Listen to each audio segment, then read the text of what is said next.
Yes, but my name is Alan. The voice man is here again and again. Okay, let's go straight. Leo na mada mbili kuu ambazo nitajaribu kuzikimbiza.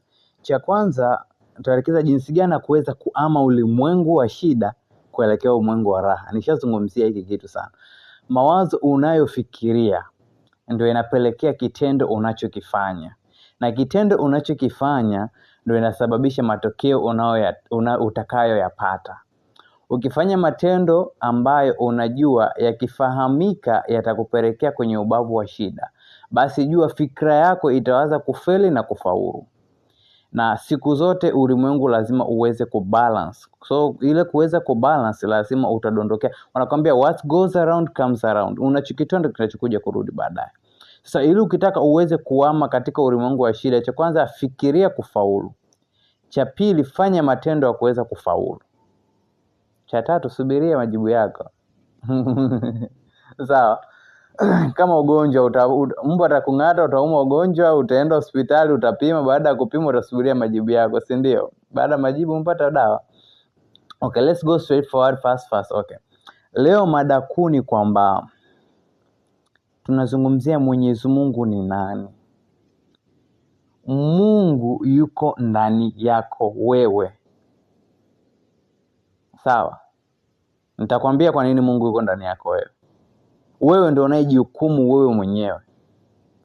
Nikwambia unajihukumu vipi? Very short and clear. Okay. Kimfano umefanya maovu. Maovu ni kitu watu ambacho wanafanya pembeni, yani unajificha. Kwa sababu gani? Unaogopa watu watakuhukumu. Kwa sababu gani?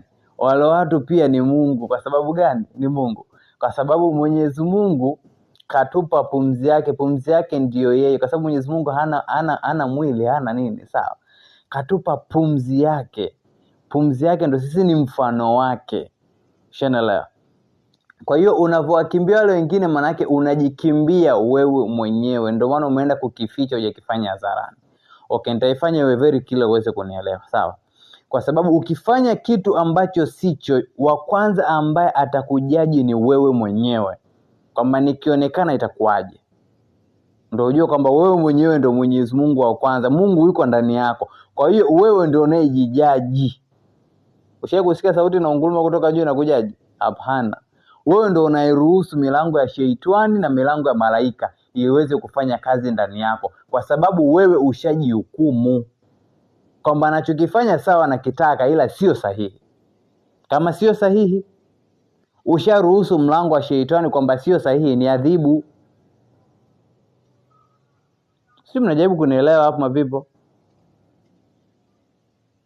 Hata turudi nyuma, Yesu kwamba anaambiwa aweze kuruka katika mlima, alafu aambiwa malaika wake watamdaka. Kwa nini akuruka? Kwa sababu anajua yeye angeruka pala angekuwa amemruhusu sheitani aingie kwenye akili yake, ambadilishe kimawazo, afanye kile kitendo. Maana kashamruhusu sheitani afanye kazi. Mwenyezi Mungu hawezi kutuma malaika wake kudake, hawezi. Kwa sababu yeye ndo alikwambia hivyo? Hapana. Sauti imetoka wapi? Ulimwengu wa kiza, so mwanga. So mapipo wanachotaka kwa kuambia nini? Napata goosebumps mzuri una vibrate kwamba Mwenyezi Mungu ni wewe mwenyewe, kwa sababu Mwenyezi Mungu yuko ndani yako. Kwa cha kwanza kinachokuhukumu ni wewe. Wewe ndio unayefungua mlango wa malaika na wewe ndio unafungua mlango wa sheitani baada ya kujihukumu.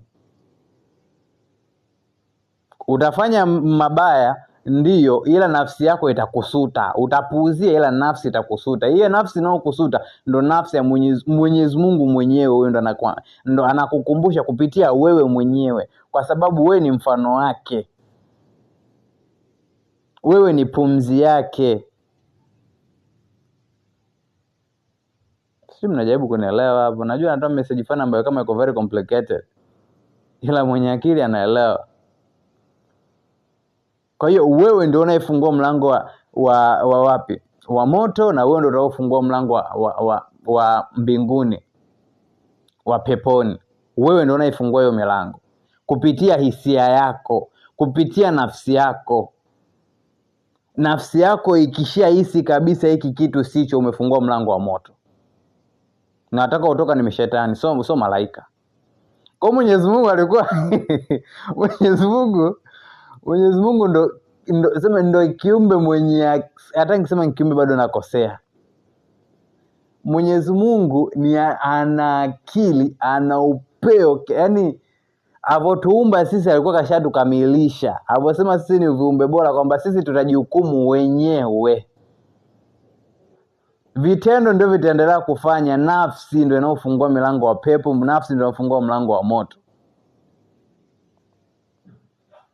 Kwa unapofanya kitu sicho, nafsi inapokusuta, pale pale ndio umeruhusu Sheitani afanye kazi na wewe. Wewe mwenyewe ndio ushajihukumu pale pale.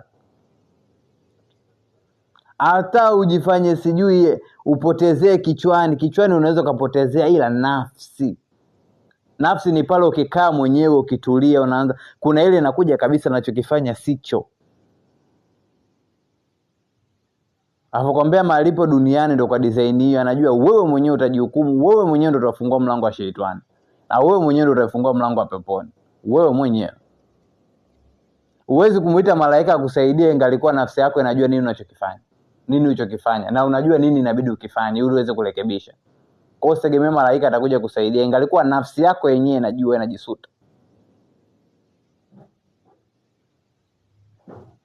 Sababu nafsi huwezi kuiongopea. Utaiongopea akili yako, ndio utaipotezea, utakunywa pombe, utafanya hiki, utafanya kile. Nafsi. So my people, be very wise. Sawa. Na jinsi gani sasa ya kuweza kujikomboa, okay? Jinsi gani ya kuweza kutoka kwenye ulimwengu wa shida kuingia ulimwengu mwingine. Duniani tumeletwa hapa kusoma, confirmation bro. Tumeletwa hapa kujifunza.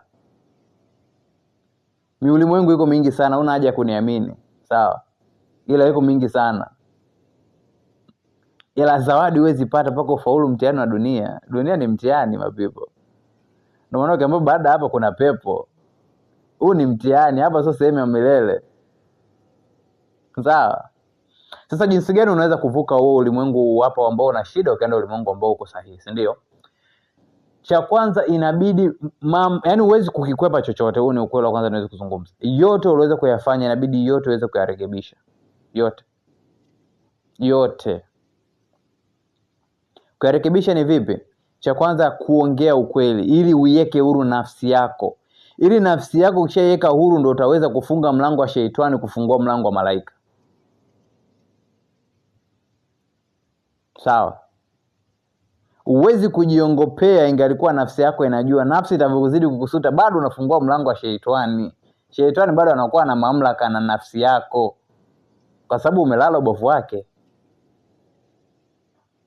Kwa cha kwanza inabidi ni kuweka kila kitu wazi, ni kuwa mkweli 100%. Duniani tumekuja kupita, hatudumu hapa. Kwa baada ya kuweka kila kitu uwazi, unavoiweka huru nafsi yako, pale unakuwa na uwezo kufunga mlango wa Sheitani. Sawa?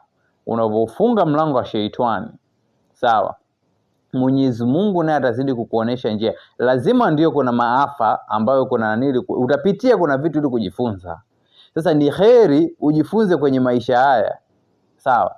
Utakiwa kuniamini kwenye hiki kitu, ila kuna reincarnation. Duniani wewe utarudi. Yaani uwezi kuascend ingalikuwa mtihani duniani umefeli. Mwenyezi Mungu anataka kuleta hapa kilema, maisha yako magumu. Mbona kama yani utaki kuniamini. Ila Mwenyezi Mungu atuchukie akulete wewe ushindwe kutembea. Kwa nini? Kuna kosa ulilifanya kwenye maisha ya nyuma yaliyopita, umekuja kuyalipia hapa sasa tena. Na mtihani mkubwa duniani, I'm getting goosebumps, ni kukumbuka maisha yako yaliyopita. Yaani siku muhimu duniani ni siku uliozaliwa na siku ambayo utajikumbuka wewe ni nani. Hizo ndo siku mbili muhimu. Hiyo siku ya kufa, hiyo ndo siku ya kufa sasa, yani hiyo siku ni ya safari. Kama umefaulu mtihani mapipo, pepo inakuhusu. Unaenda kula zako bata vizuri huko. Unaacha maisha haya ambayo ukitaka tu kwenda kununua muogo, kama una hela unajifikiria unaipatia wapi. Ndio ujue kama uko ni mtihani. Kila kitu ni mtihani. Mtu kakuzidishia change afu uelewi, mimi simpi, mtihani ushafeli. Siku utashangaa tu umepoteza hela, umetapeliwa, kuna kitu nyuma cha mtu ulizorumu. Uvamba malipo duniani, utaelewa ipo siku utajikuta upoteza, mbona na mkoso nini? Kuna kitu nyuma ulikifanya. So my people, be very wise, be very conscious. Okay?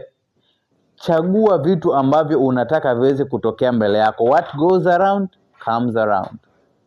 It's Alan the wise man is here again and again, my people. I love you guys.